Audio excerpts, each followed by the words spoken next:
What's up, everybody? Hey, welcome to the Shawn Tiberio Show, your online business school without all the BS. And I've got a great topic for you today. Today, we are going to be talking about leads and prospects and the big difference between the two, and quite frankly, why it kind of infuriates me. But more importantly, why I feel so many people confuse the two and what really makes the difference between a lead and a prospect, which ultimately plays a direct impact in your sales process. So if you're a real estate business owner or even just a small business owner and you're looking to do more opportunities, you're looking to do more deals, do more business in 2023, then this episode is for you. I'm going to get into three very practical pieces. It is going to be a little bit of a technical podcast. I'm going to get kind of deep and explain some stuff that might actually require more of a video tutorial. So I'm going to encourage you at the end to check out the show notes, take advantage of the link, get involved in our community, and get on some of these weekly trainings to help bring more clarity to it. But without further ado, I should say, let's go ahead and dive in to today's.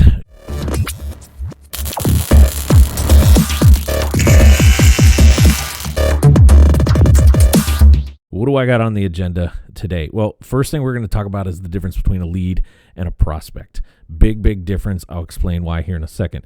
From there, I'm going to get into what is called the 5-star prospect or kind of the 5-star prospect process, really kind of breaking down what a 5-star process or a 5-star prospect is and the process of moving that person from a 1-star to a 2-star and ultimately to a 5-star, because there's a very clear distinction between 1-star, 2-star, 3-star, 4-star, and 5-star, and why opportunities, leads who become prospects fall into these categories, and why it's important for you to understand which star they are, which point of that star to get them ultimately there, or if they're even going to get all the way there. And then we're going to wrap up with why building a pipeline is so important and what it really means in the grand scheme of doing more deals, closing more, sales, creating more business for yourself. So real quick though, if you are new here to the show, I'd encourage you at the end of this episode, because I get it, you're new, you want to make sure there's value in this. I would too. But if you find value at the end of this show, I'd encourage you, hit the subscribe button, hit the like button, drop us a little review. If you're listening to this on one of the podcast players, wherever you like to listen to podcasts, or if you're watching this on YouTube, leave us a comment there, leave us a comment, or kind of rate the show. All that just fires me up and motivates me for what is to come and to really drive me to want to do more of these episodes. So let's go ahead and get into it. The first thing I want to talk about is lead versus prospect. And before I go there, let me talk about why is this the first thing that I want to talk about, and that is I'm tired of hearing, and I hear it all the time, I'm tired of hearing, especially from real estate folks, the leads suck, right? They're running lead ad campaigns wherever, Facebook, maybe they're running them on Google, maybe they're just, cold buying lists, cold calling, whatever the case. We hear it so often, right? The leads suck, the leads suck, the leads are recycled, the leads are, a bunch of crap, they're not motivated people, blah, blah, blah, blah, blah. And I want to bring you back to the difference between a lead and a prospect before you go saying that leads suck. And I'm going to remind you, this show's no BS, so I'm pulling out all the stops, and we're not just going to talk all fluff. But why do people say leads suck? And it really, because it comes down to they don't know the difference between this. A lead is nothing more than you have contact information. Let me say that again. A lead is nothing more than you have their contact information. Meaning, I don't care how you got it. Filled out a form, bought it, whatever the case. They showed up at a booth at a show, wrote it on a sheet, put it in smoke signals. I don't care how you got the lead. A lead is nothing more than you've obtained their contact information. Name, phone number, email. Simple as that, right? Simple as that. Name, phone number, email. Nothing more. Now, what makes a lead a prospect is engagement. I'll repeat that. What takes a lead to an actual prospect is engagement, meaning you've got their contact information, you've got a lead, But what brings them to being a prospect is they've actually communicated with you. I don't care how they did it. They could have sent you smoke signals for all I care.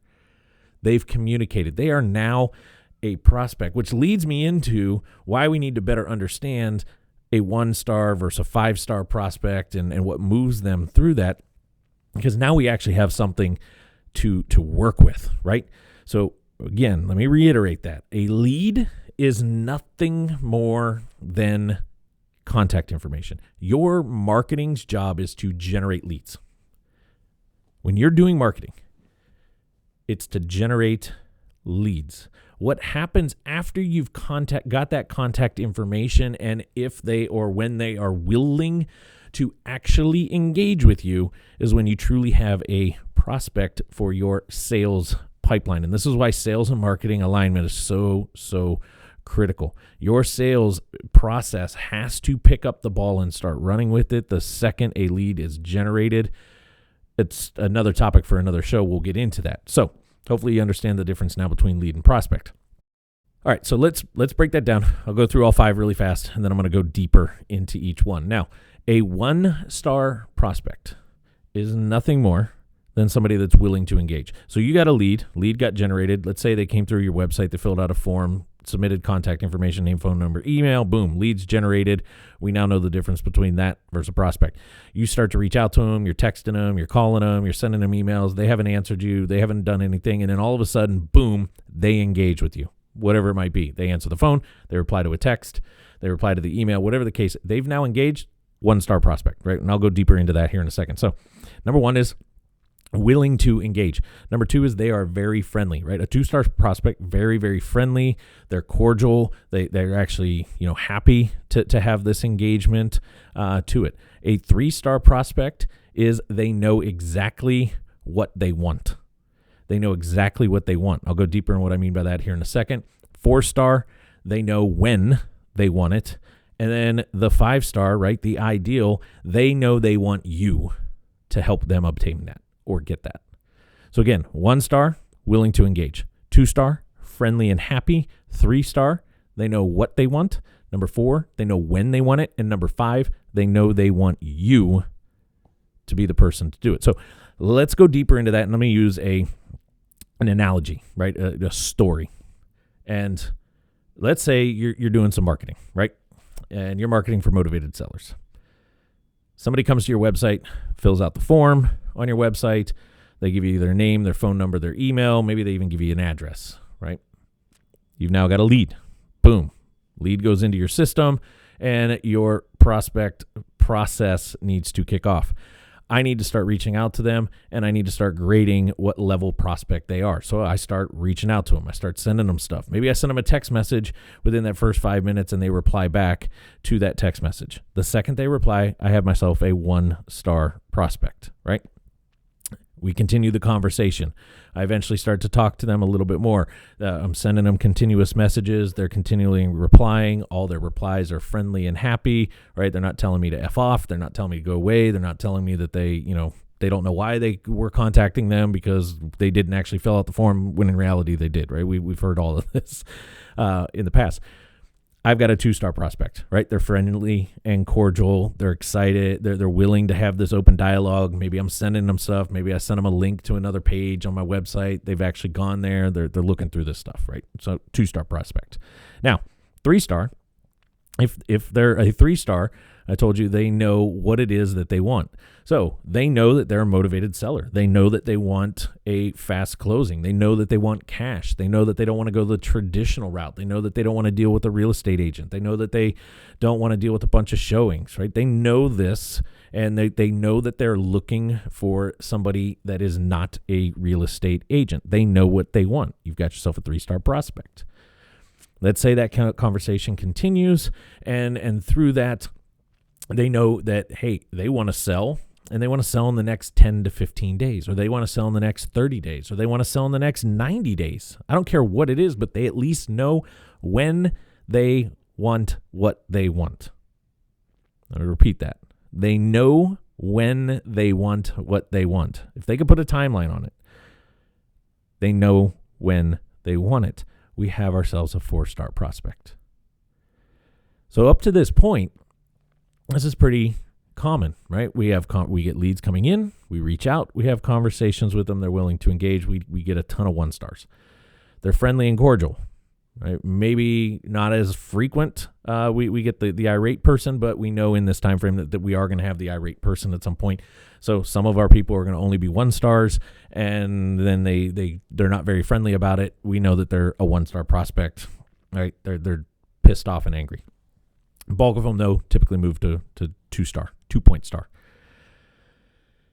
From there, we continue conversation. This happens very, very systematically. A lot of sales processes, and I'll do a whole other episode on what I think your sales process should look like to make sure that you're moving these people through your 3-star. But through that process, they start to tell us like, hey, I'm in a bad situation. I'm behind on my taxes. I'm going to probably lose this house.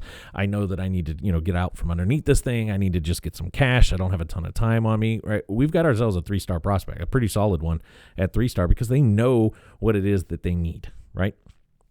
Now take the opposite of that. If they're saying, well, I just want to sell my house and I'm just curious what you can give me for it, they don't necessarily know what it is that they want. They know that they want to sell their home, but they don't know that they want to sell their home this way. So I would say it's still a 3-star, but it's a light 3-star, right? It's not as strong as that one that knows what they want. They know what they're doing.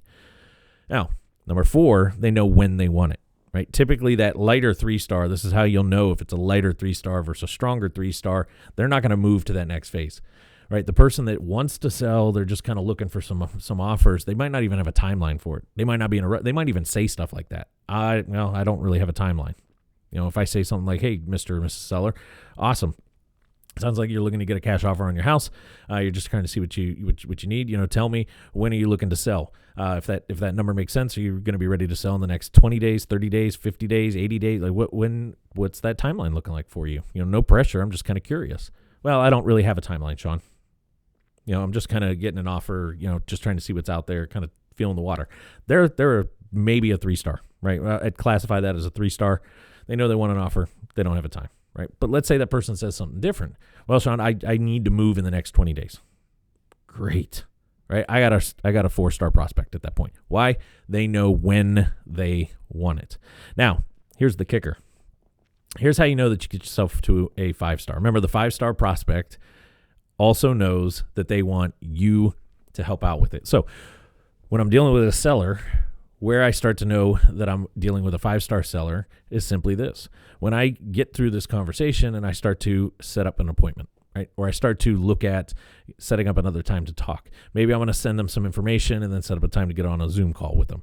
Maybe I'm going to, actually set up an appointment to go to their home. Hey, I'm going to be in the neighborhood. I can swing by. I can sit down with you. I can take a look at the house. I can put some numbers together. We can talk a little bit, give you an idea of where you'd be on an offer. If they say yes to that, and they're willing to have that appointment with you, they're willing to go to the next step, they're willing to continue this conversation, they're basically expressing that they want you to help them get what it is that they want in the time frame that they want it. Now, it's not a 100% guarantee that you are the only person, but they're just saying like, hey, I get it. I know what you do, and you are the type, or you're the business that can help me achieve this. And yes, I want you guys to do it, right? Let me take it out of real estate for a second. And let's say I'm going to be dealing with, a carpet cleaner. A carpet cleaner keeps coming to my door, knocking on my door, and I open the door. I'm a 1-star prospect. I'm willing to engage. I open the door. I start to have some small conversations with him. Maybe I'm friendly and cordial because I don't like to be rude. So I'm a kind of a 2-star prospect. I'm kind of listening to him out. We get to the 3-star part, and I really don't know what I want, right? I don't know that I need this. My house is full of, nothing but hardwood floor and tile. I don't really have a ton of carpet. Right, I have no desire. Let's say I have some carpet. Okay, I know I need to get it cleaned, so I'm still in that 3-star. Right, but at some point, maybe I'm not even. This isn't even on my mind. You knocked my door. Right, this isn't something. I don't have a time frame for this. This is what I'm thinking. Right, boom, conversation kind of ends. Let's say I even have the time. Hey, I kind of want. I have a time frame that I want to get the carpets cleaned by. And he says, well, great. If I come in and take a couple measurements, I can give you, some measurements. And I'm like, no, not right now. I'm not saying that I want that person to help me solve it. I know that I need my carpets cleaned, but I'm not saying that I want this particular person to help me. So when you can get that appointment confirmation, you got yourself a solid 5-star. So again, just to recap the 5-star prospect process or formula. 1-star, willing to engage. 2-star, they're friendly about it. They're cordial. They're listening. They're answering. They're replying back quite a bit, right? They're reading things if you're sending them. They're actually looking into stuff. 3-star, they know what it is that they want. 4-star, they know when they want it. And the 5th star is they're expressing that they want you to help them move forward in that progress and start to achieve it. Okay. Now, all of that's great. However, I want to bring in our third and final point for today's show. And that is why it's so important to build a pipeline. And here's what I mean. I talk to a lot of real estate people, a lot of real estate experts, investors, agents. And when they're struggling to make deals happen, and I ask them to share with me their pipeline, share with me, what do you got in the pipeline? How many deals do you got that could close in the next 15 days? How many opportunities are sitting out there that maybe in the next 30 or 60 or 90 days? A lot of times I get a blank stare. And here's the thing. If we want to do more transactions in a year, a lot of people think there's an art to selling, an art to taking a lead generated from our marketing and warm them up and turn them into a closed opportunity. And there's a tiny, tiny piece of this that is an art form, but at the end of the day, it's really just science with a little bit of math, right? There's a scientific process, and it is baked in to your pipeline. And when I know that I've got a pipeline full, I've got opportunities. Now, I don't want a pipeline full of just leads. Remember, a lead is nothing more than contact information. So I don't want a pipeline full of leads. I want a pipeline full of prospects. So why is it so important to build the pipeline? Because you want to build a pipeline that you're able to track against your 1-star, your 2-star, your 3-star, your 4-star, and your 5-stars. Because I know I need that person to be at the 5-star point for them to be willing to accept an appointment, for me to be able to come out and do stuff for them and take a look at stuff, right? So I don't want just a bunch of leads in there that are duds. I want a pipeline full of true prospects, but I want to be able to look at it and know I've got X number of 1-stars that I'm, they're willing to engage, and because they replied once or whatever the case, and I've sent them some stuff. And then once they start to be friendly and cordial and continue to engage with me, I can move them to the 2, right? But I want to have an idea of how many 1s am I working, how many 2s am I working, how many 3s am I working, how many 4s am I working, and how many 5s am I working, because my 5s are my hots, right? The 4s and 5s are kind of your hot people. 4s, you can move them to 5s just by putting an opportunity in front of them to meet, to go there, to set the appointment. And if they accept, boom, you're good. Boom, take it. So it's very, very important to break this down, because at the end of the day, sales is this, right? There's 3, and I don't want to go too deep on this because we'll do this in another episode, but if I look at sales is really just a combination of 3 very distinct keys. And one of the biggest keys of it is a pipeline management, right? Obviously, you got to have the skill set for sales, and you got to have the psychology. You got to understand psychology a little bit in sales, right? How the brain works, language, this type of stuff. You got to have the skills, right? There are some very skilled kind of skills that you should be implementing to make your sales process a little bit easier. But at the end of the day, the big component of this is the pipeline itself. Sales can't function without a pipeline.